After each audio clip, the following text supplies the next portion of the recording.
عزیز ما جناب آقای دکتر قدمعلی سرامی می باشند، از اساتید برجسته کشور و شاهنامه پژوهان، یک معرفی اجمالی از ایشان داشته باشم.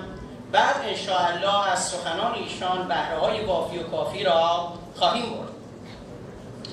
دکتر قدمعلی سرامی استاد دانشگاه، نویسنده، شاعر، مترجم، روزنامه‌نگار و پژوهشگر ایرانی در حوزه زبان فارسی است.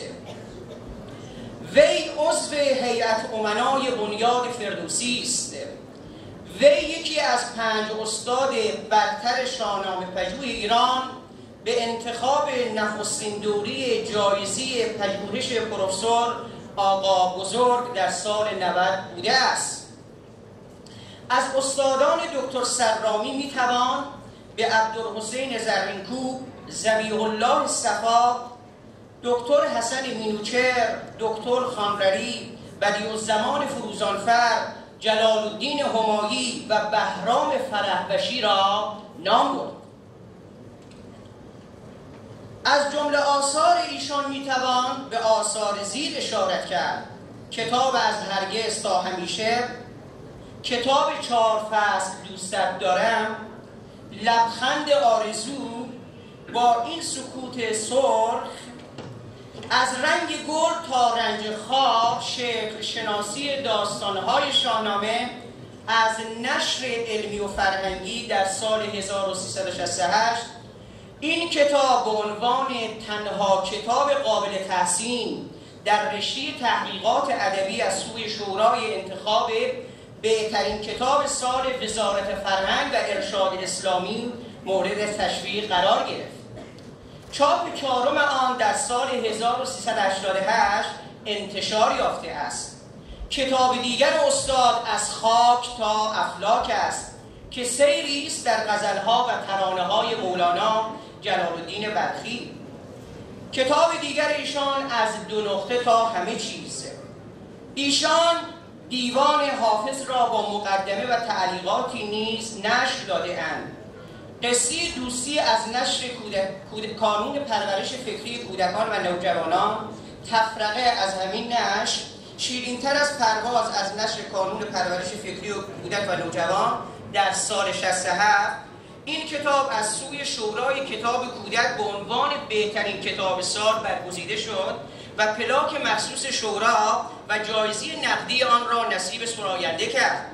پس از آن تاریخ نیز چندین بار به چاپ رسیده است. آثار فراوانی دارد جناب آقای دکتر سرامی که سعی می‌کنم از میان اینها گلچینی رو خدمت شما بزرگان ارائه بدم. ایشان نیز در زمینه نقد ادبی صاحب تألیفات و مقاله‌هایی هستند.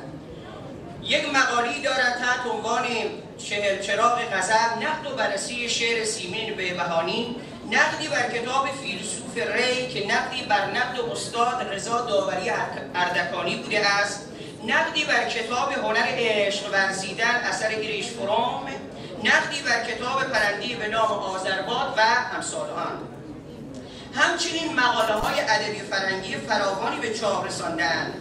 یکی از اونها جستاری در لالایی‌های ایران و جهان بوده است. سهم کودکان در ادبیات گذشته ایران، جهانی است بنشسته در گوشه‌ای، دکان فقر از هرگز تا همیشه و امثال آن. در زمینه علمی پژوهشی نیز استاد صاحب مقالاتی می باشند که در مجلات معتبر کشوری در حقیقت به چاپ رسیده است. یکی از مقالات ایشان دانش مستی بوده است. یکی دیگر رسد آدمی به جایی که به جز خدا نبیند. یکی دیگر کودکان عارفان راستین. دیگر تخلص مولانا خاموش نیست. یکی دیگر از مقالات علمی پژوهشی استاد سرامی بوده است. استاد سرامی نیز در زمینه نمایشنامه نویسی نیز دستی داشته اند. تا کنون 2 نمایشنامه، یکی به نام حجامتیان برای بزرگسالان و دیگری به نام قوقل‌بهو ویژه کودکان و نوجوانان نوشته است که اولی پیش از انقلاب نیز به اجرا درآمده است. از جمله ایشان نیز فیلمنامه‌هایی رو تهیه و تدارک دیده‌اند. از جمله کارهای استاد سرامی برنامه‌های رادیویی و تلویزیونی بوده است.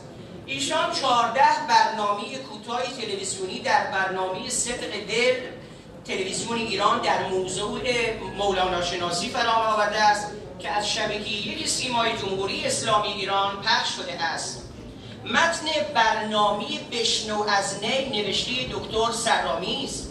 متن برنامه شهر آفتاب در نقد و بررسی کتاب‌های منتشر شده در زمان پخش برنامه ایشان نوشته‌اند. متن برنامه شهر آفتاب نیز از متن‌های نوشته شده ایشان میباشد. از سال 53 استاد سرامی تاکنون در مراکز آموزشاری کشور درس مربوط به ادبیات فارسی، ادبیات کودک و نوجوان، نمایش کودکان، مدیریت خلاق را تدریس فرموده‌اند. پیش از انقلاب 4 سالی در مدرسه عالی ادبیات و زبان‌های خارجی نیز صاحب تدریس بودند و اکنون نیز در مقاطع فوق لیسانس و دکترا در دانشگاه‌های همدان و کاشان و عراق و زنجان ایشان نیز به خدمت مشغول می‌باشند. از جمله کارهای ایشان هم یک فعالیت انتشاراتی هم دارند که انتشارات ترفند و ایشان راه اندازی نموده اند. ایشان در 40 کشور صاحب در حقیقت سخنرانی‌هایی بودند که ما در پایان از خدا می‌خواهیم که انشاءالله وجودشان از جمیع بلاها مسئول و محفوظ باشند. از دکتر سرامی استاد پژوهشگر دعوت می‌کنم که با سخنان خویشتن ما را مستفیض بفرمایند.